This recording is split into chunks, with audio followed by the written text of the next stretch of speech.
You ever walk into a room and feel eyes on you, like you're some puzzle nobody can quite figure out? That's how it felt for Maya Jackson that morning at LaGuardia Airport. Her first-class ticket for seat 2B clutched tight, ready to board a Delta flight to Seattle.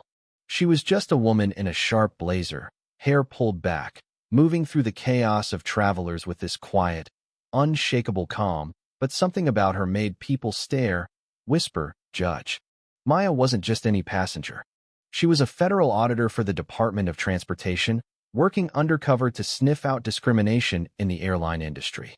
Nobody knew that, though not the gate agent with the tight smile, not the couple in matching fleece jackets shooting her side eyes, and definitely not the guy in the fancy suit who'd later try to take her seat. Her mission was simple: blend in, observe, and only pull out her badge if things got messy. Spoiler alert, they got messy. It started at the gate. Maya handed her boarding pass to the agent, Linda Carter, whose smile froze like she'd seen a glitch in the Matrix. "Ma'am, this says first class. 2B, can you step aside for a sec?" Linda's voice was all fake sugar, but her eyes were doing that scan, the one that says, "You sure you belong here?" Maya stayed cool, handed over her ID, and watched Linda tap furiously at her keyboard, like she was hunting for a reason to say no. Meanwhile, Mr. Fancy suit behind her breezed through with a nod and a grin, no questions asked.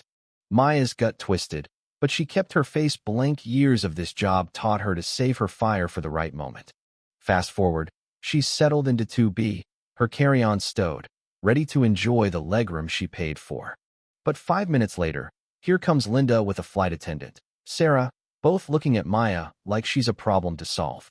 "Miss Jackson," Linda says, her voice sharp, "there's been a mix-up. This seat's double-booked for a priority passenger. We need you to move to coach." The cabin goes quiet. A woman with giant headphones nearby glances up, eyebrows raised. Maya's heart races, but her voice stays steady. "I booked this seat months ago. If there's an issue, I'd like to see the paperwork or talk to a supervisor." Linda's face tightens. "We are the authority here," she snaps. "Move to economy, or you're off this flight." Maya could have flashed her badge right then, shut it all down, but that'd blow her cover for the whole investigation. So she grabs her bag, walks to row 28, middle seat, squeezed between a guy blasting music and a woman digging through her purse. She's fuming inside, not just for herself, but for every person who's ever been told they don't belong. She jots down names, times, everything. This wasn't just about her seat anymore. It was about a pattern she'd seen too many times. Then, mid-flight, things get wilder. A guy in coach starts yelling his wife's having an allergic reaction, lips swelling, struggling to breathe. He's been hitting the call button for 10 minutes, but the crew's been ignoring him. Maya jumps up, helps find an EpiPen from another passenger, and talks the husband through using it. The woman stabilizes, but the crew's response? A half-hearted apology from Sarah, who looks like she'd rather be anywhere else.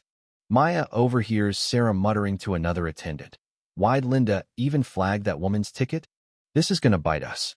An hour later, the captain himself, James Reed, finds Maya in coach. "Miss Jackson, there's been a mistake.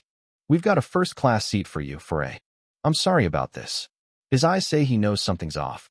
Maya nods, moves back to first class, but she's not done. In the galley, Sarah pulls her aside, voice low. "Linda said your ticket was flagged as fraudulent, some watch list nonsense. I knew it wasn't right, but I followed orders." Maya's blood boils. A watch list? No evidence, no proof, just an assumption that a black woman in first class must be pulling a fast one. By the time they land in Seattle, Maya's got a notebook full of evidence. She meets her colleague, Ethan, who was in coach, catching similar vibes, ignored passengers, biased service, the works. They confront Sarah's co-worker, Diane, at baggage claim. "It was a mistake," Diane stammers, but when Maya calmly says, "I'm a federal auditor, and this is going in my report," Diane's face crumples. "I just did what Linda told me," she whispers, tears falling. Maya doesn't let up. "If you've got something to say, now's the time." Weeks later, the fallout hits hard. Delta's slapped with a $2 million fine, Linda's fired, Diane's on probation, and Sarah, who came clean, gets a promotion for exposing the mess. A passenger from the flight sues over the allergy incident, and social media erupts, hashtags calling for justice trending. Maya's back in another airport. Same blazer, same quiet strength. But this time, the gate agent just smiles and waves her through. She texts Ethan, one win down, more to go.